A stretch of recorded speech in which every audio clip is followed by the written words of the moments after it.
recorded live at Gators in Woodbine. It's the SportsXcetera show. Welcome to SportsXcetera, everybody. I'm Chris. Today I'm joined by Tyler because Andrew's unfortunately under the weather a little bit. I don't know, maybe he's just enjoying Stampede a little too much this year. Who knows? Oh, yes, the 24-ounce flu. I'm familiar with that one. I've had it a few times myself. More than 24 ounces. It is more than, yeah, that's right. It takes more than 24 ounces for a big guy like Chris to wake up with a hangover. But it is Stampede week. And have you gotten out and done any Stampede partying at all? Yeah, actually, one of our clients ended up getting some tickets to the David Lee Murphy concert earlier this week and got to go check it out with him and his girlfriend and some friends. It was a great time. Nice. Was there dust on the bottle? He waited to do that till his encore. Really? Like he did the whole concert and then at the very end came back and did dust on the bottle? It was actually pretty funny. Throughout the concert, you could hear people after every song being like, okay, it's next. It's play the song. Yeah. And no, he waited till the encore, but that's really his only big hit. So I don't blame the guy for making. That's right. When you're a one-hit wonder, you might as well make people listen to the rest of your music before you play it, right? But it was a really fun night. And did you recognize? Like, I don't even know if I can name any other David Lee Murphy songs. Well, he did a few songs that he's like, hey, I wrote this with this artist or did this, and you're like, oh wow, I had no idea he was involved in that song. Oh, really? Like which?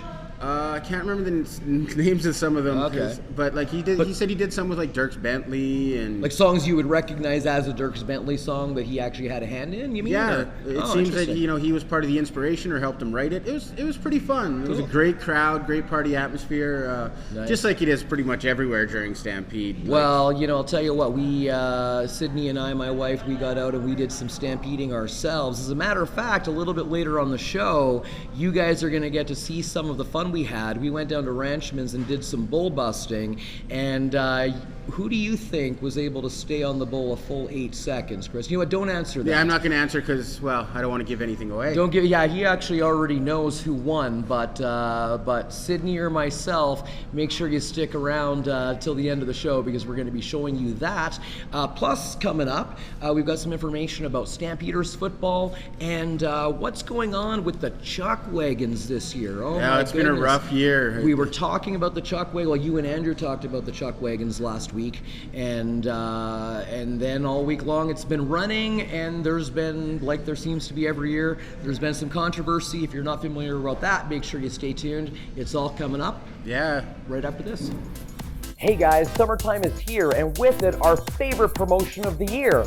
Come to Gators, the Lighthouse, Red Crowns, or the Stetson on any karaoke or Name That Taz track night, and you can fill up your summer sweepstakes card for a chance to win $1,000 cash. Or you can win a trip for two to Cancun, courtesy of Des Designated Drivers. This only runs during the summer, and you can enter as many times as you want.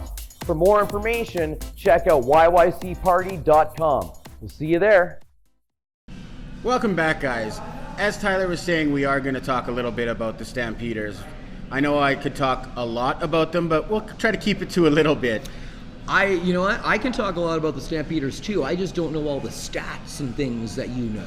I'm a diehard Stamps fan, as you know, my Twitter handle is @Stamps4Life. So, but yeah, last week the Calgary Stampeders played in Saskatchewan against the Saskatchewan Roughriders. Bo Levi Mitchell missed the game due to the fact that he's hurt, so there was a lot of concern going into it. Well, did Nick Arbuckle ever answer that concern? The Stampeders came out and dominated that game from start to finish. It was almost like the preseason game, except we allowed the Saskatchewan Roughriders to get 9 extra points. We beat them 37-10. It was just, it was marvelous. I had a grin on my face, and not hearing anything from Rider Nation all week, I enjoyed that. He hasn't been smiling at that since his birthday. The sound of silence from Rider Nation was marvelous. It's always fun watching Saskatchewan lose as a Stamps fan, I suppose. Not as much fun as watching Edmonton lose, of course. Any team in green losing, good day. Is a good day, that's right. But with Nick Arbuckle, no, refresh my memory a little bit, because I feel like, and again, I don't follow nearly as closely as you, but I feel like I knew the name Nick Arbuckle before Bo Levi Mitchell got hurt. What was he doing before? Nick Arbuckle was the backup quarterback last season as well. Okay. So he's been in the system for a couple years now, and obviously learned. And we've got great coaching with Dickinson and the boys. And they just next man up philosophy. Nick stepped in and they did amazing. Like, I heard a thing on CFL Horsemen, which we've had on the show. They did their podcast and they had Derek Dennis from the Calgary Stampeders on it. And when Bo got hurt, Nick came into the huddle and the first thing he said is, "Okay, guys, let's go get a field goal." And one of the offensive linemen turned, looked, and said, an expletive that we score touchdowns. Well, so, you know what? That's sometimes leaders need to be led a little bit too, right? And that's kind of cool. So that is the mindset of the Stampeders, is they're just going out, and they're going out to win. Doesn't matter who's in the jerseys playing. The W is the number one. And you know what? That is a testimony to the coaching, isn't it? Because there really is, and you and I were having conversation a while ago about motivation and stuff like that, right? And there really is a difference when a coach can bring out the desire to win as opposed to just the work that needs to be done, or throwing a football, catching a football, running a play. I mean, those are the basics, right? But do you want it? It is a culture thing. Like, I remember years ago when Nick Lewis was still playing for the Stampeders. They were playing the Toronto Argonauts, who they actually will be playing this upcoming Thursday. They started rough. They were down, and I was up in like the 50th row at McMahon, and Nick, you could hear him talking to the receivers, and he was still a player at the time. And all you can hear is, "This is our moment. This is our chance to be great." They develop a winning culture. Yeah. Winners know how to win. You see that in all sports. Teams that are extremely successful, like the New England Patriots in the NFL. Yeah, like, love it or hate it. they're gonna win. Prime example, I just kind of glanced up, and on the TV screen here, we've got the Blue Jays playing the Yankees. Yankees, winning culture. They've had a winning culture for decades. Why? Because that's what they do. I thought it was the Stripes. Well, it might be. It also might be that they, spend more than most other teams on players. That's having that budget. Maybe we'll have a conversation on the show about salary caps on another day. But we do need to take a quick run to a break here, and when we come back, we're going to be talking about the Chuck Wagons. There's been some controversy. I don't know what's going on. It's been rough. It has been rough. So stay tuned. We're going to be talking about what happened. Join us this Thursday at Red Crown's Pub for Stampeders football. You could win a set of Stampeders tickets and get double stamps on your summer sweepstakes cards to get into the draw for $1,000 or a trip to Cancun. For details, check out yycparty.com.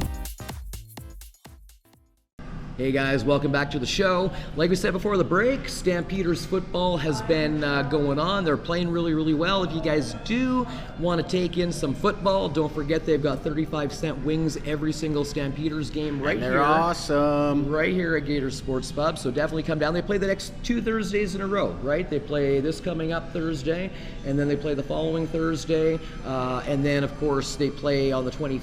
What is it? August 3rd is the long weekend against Edmonton. Is that right? Or I know they play on the August long weekend. Yeah, they do play as well. Edmonton in the long weekend. And then the Labor Day game. As you know, we record Saturday, and they actually play tonight in Hamilton. So that's right. So if you missed last night's game, well, we can't really report on it, but I'm sure we won. I'm sure we did. I've got faith in the boys. That's right.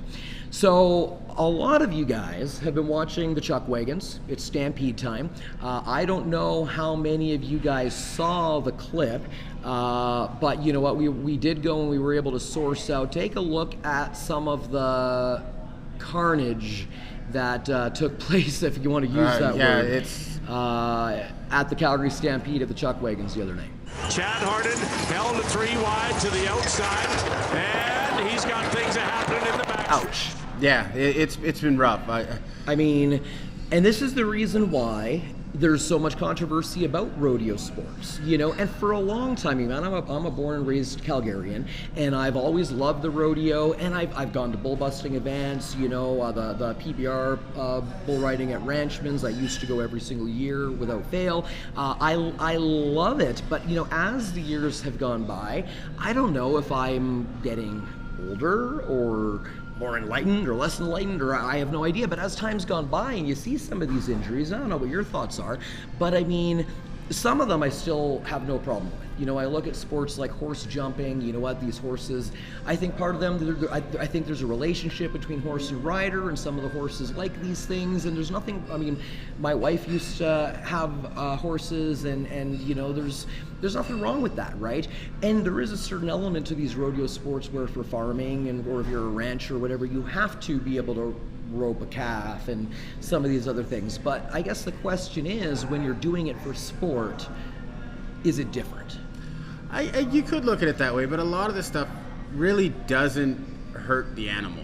Well, yeah, but even as you say that, I mean, how many, I don't know if a year has gone by in recent years anyway at the Calgary Stampede that there hasn't been some kind, I know last year a horse had to get put down, I can't remember the specific details on that, and then this year the one horse had to be put down and 3 others seriously injured as well. Yeah, that was bad, like when Chad Harden cut off the other wagon and caused the horse, for one, why do they have that inside rail the way they do? I don't know if they necessarily need it. Like a few years ago, after the flood, I remember they had pylons that gave a buffer. Well, why can't they do something like that again, where there is no inside rail, and if there's a situation... So is the fault of this then actually not the rider, but the Stampede, and they set up this ring and it's not safe? It should have had a buffer?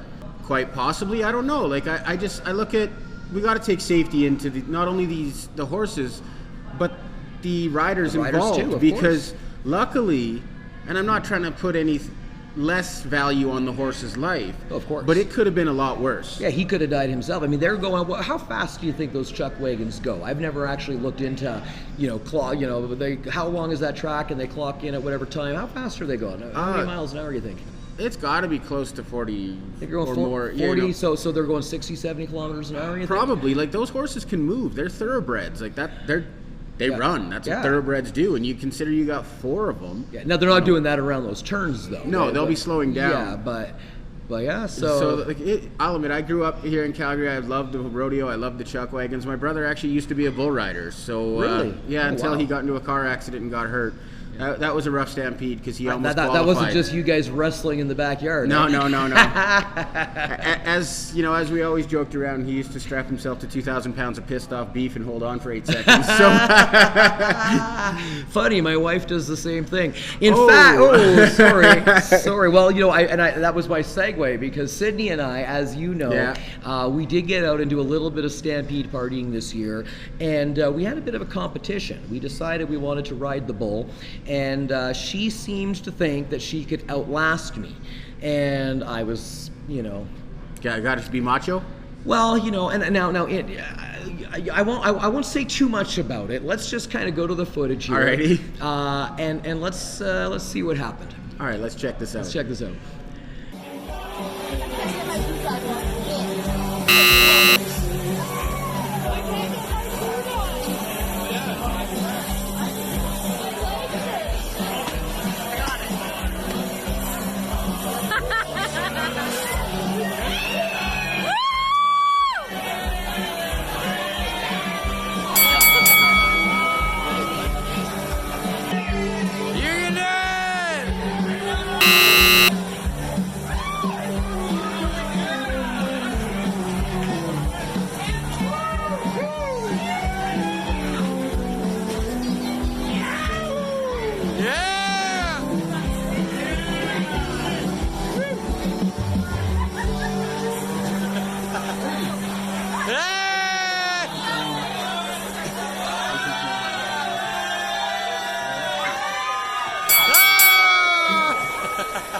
How was it?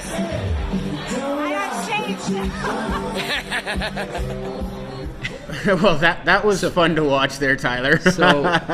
So obviously she beat me. Oh yeah, hands down.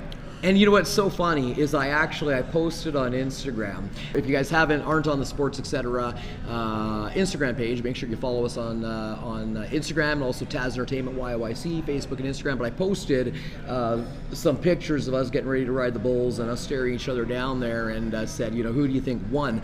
And then that went on Facebook as well, and a whole bunch of people were commenting, and not a single person believed that No one had faith in you? Not one person was like, yeah, Ty probably held on for it. Not one. They all thought Sydney beat me. I was going to comment and say the bull. But well, I'll tell you what, if it hadn't been a mechanical bull, then it probably would have. Yeah, no kidding. That thing, I was sorely disappointed in my performance.